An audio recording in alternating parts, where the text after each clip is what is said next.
Alright, picture this. You're leading a country that's been bombed into oblivion, sanctioned, then you start to cook. What if we unite with another country so that through some technicality we can avoid being bombed and embargoed? Well, that's what Slobodan Milosevic actually suggested to Greece in the early 1990s, when Serbia was engulfed in a few little wars. The idea was a confederation that would unite the two with a joint military command. What was in it for the Greeks, you may ask? Well, the power of friendship? Oh, and that tiny little country in between, what's it called? Macedonia? North Macedonia? Don't worry about it, even though they declared independence literally a year before this proposal was made. Now, the Greek PM at the time, Mitsotakis, not the current one, but his dad, was basically nodding his head at this and then never brought it up again. But Milosevic wasn't done there. In 1994, the new Greek Prime Minister, Papandreou, also had the idea suggested to him by Milosevic, and he said it was interesting but it had not been examined. I wonder why, to be honest. Anyway, after being told that all countries in the Balkans should just try to join the EU instead, the idea was quietly shelved and never really resurfaced ever again. Milosevic was later overthrown and tried for war crimes before dying in his cell in the Netherlands. Considering that he was trying to form a confederation while his current one was blowing up in his face, maybe this idea wasn't too hot. Like, why would Greece want to be the rebound chick for literally no game? Just doesn't really make any sense. Now, moving on, we have the Intermarium idea, which was suggested by Poland in the interwar period as a counterbalance to Germany and the USSR on both sides. And honestly, this one actually makes a bit of sense from a geopolitical point of view, at least compared to idea number one. It was actually based on the Jagiellonian dynasties that ruled much of Eastern Europe during the 15th centuries, which, despite sounding like Jabba the Hutt's intrusive thoughts spilling out, actually had some credibility to it. For starters, there was no counterbalance to Germany and the USSR from just invading Poland and much of Eastern Europe, so Poland's leader, Józef Pilsudski, came up with a plan to unite Eastern European countries into a federation, sort of like the old Polish-Lithuanian Commonwealth. Of course, this never materialized due to conflicting national interests of each country at the time, with Poland trying to form an alliance with Hungary, which went nowhere, but they did manage to form an alliance with Romania, even if somewhat briefly. Romania even offered to help Poland during Germany's invasion of the country, but the Polish declined it as they probably didn't want to drag them into an unwinnable war. Of course, this didn't end up saving it, and almost all the countries that were somewhat meant to be in the Intermarium fell to Nazi Germany or the Soviet Union, with the exception of Finland, which still had parts of its territory annexed by the Soviet Union.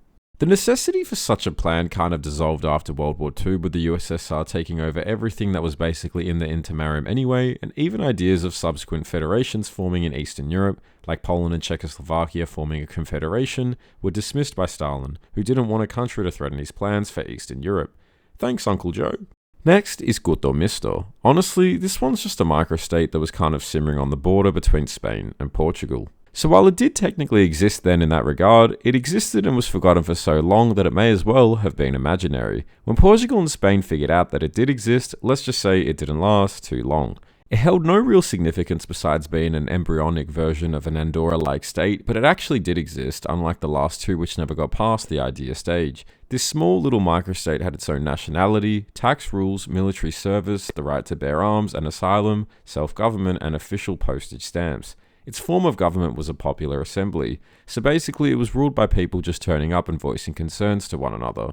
It eluded both Portuguese and Spanish governments, and as it was right on both their borders, I guess no one bothered to check what was going on until 1864, when it was eventually partitioned between both countries. It probably existed for 800 years, but no one actually knows or can confirm. Anyway, this would have been a great tax haven. I guess I just have to go to the Cayman Islands instead with the hedge fund owners. Jokes, I live in a basement, I'm never getting out. Moving on, we have the United Baltic Duchy. This was proposed as an idea after World War I by the Germans, and this state would have made up almost entirely of modern-day Estonia and Latvia. Now, during World War I, the Germans occupied these territories, and due to the strong presence of Baltic Germans, there was an attempt to create a state here. There was even a head of state that was appointed, called Duke Adolf Friedrich of Mecklenburg, that was to be a subordinate to Kaiser Wilhelm II. Of course, as you may know, Germany didn't end up doing too hot with the whole World War thing, and they subsequently lost, and this idea really never eventuated into anything. Instead, Latvia and Estonia went on to become their own independent countries until they were swallowed up by good old Uncle Joe again in 1940, and almost all of the Baltic Germans were deported back to Germany following Hitler's defeat 27 years later. Now, similar to these Baltic Germans, we have the case of the Republic of Pontus. Now, while technically this wasn't in Europe and is in modern-day Turkey, I'm including it because it's so close to Europe and its culture was a European one, which was that of Greek. So before I get comments going, oh, Turkey isn't in Europe, Pontus isn't Europe, just let me cook, man. Similar time-wise to the United Baltic Duchy, after World War I, all sorts of different countries started to pop up, and President Wilson advocated for self-determination for the non-Turkish peoples that lived in the Ottoman Empire, which included Armenians, Assyrians, and Pontian Greeks. Of course, the Pontian Greeks had been so far removed from Greece, becoming independent in the 1830s, that the idea of joining them seriously was never considered. Geographically, they were pretty far from Athens, and a lot of them had closer relations with Georgia and Russia. When the Paris Peace Conference happened in 1919, the Pontian Greek leader advocated for the republic's existence, but this was sidelined as it was believed that Pontus was too hard to defend against a Turkish invasion in the future. Other ideas floated around, like Pontus joining with Armenia and becoming a part of their new country, but this also fizzled out as Turkey and Uncle Joe's predecessor took over Armenia, and ultimately Pontus was retaken by the Turks too. Its population was either massacred, fled to Greece or elsewhere, or were forcefully assimilated. Probably the saddest ending on this list, but anyway, we go back to the Balkans now. You thought Milosevic's idea was fire? Well, he actually kind of stole the blueprints from previous ideas. Nice, bro. In the early 20th century, the idea of a Balkan Federation floated around between multiple Balkan countries, but it didn't really pick up any steam until the end of World War II. It largely was calling for a united state that had stronger political force and economic power on the basis of internationalism and socialism. After World War II ended, though, it was decided that Bulgaria and Albania would have become part of Yugoslavia under the leadership of Tito, and maybe Greece as well if they were to become communist with the whole civil war thing going on. Well, Greece didn't end up becoming communist, and a bit of indecision between Bulgaria being on equal footing with Belgrade or being branded as a subordinate Yugoslav republic also shook things up. The tipping point happened though when Tito and Uncle Joe had a rift and the entire idea was abandoned and Bulgaria firmly backed the USSR alongside Albania. So this also fizzled out and Yugoslavia went on to become a non-aligned Titoist state. Bulgaria followed the USSR's form of communism and Albania followed the USSR's version of communism as if Stalin was still alive for the next 40 years. Lovely. And yet again, there was another weird plan for a Balkan mutation. I don't know what this fixation was to continuously try a new version of Yugoslavia every 30 years, but anyway, this one was called Balkania.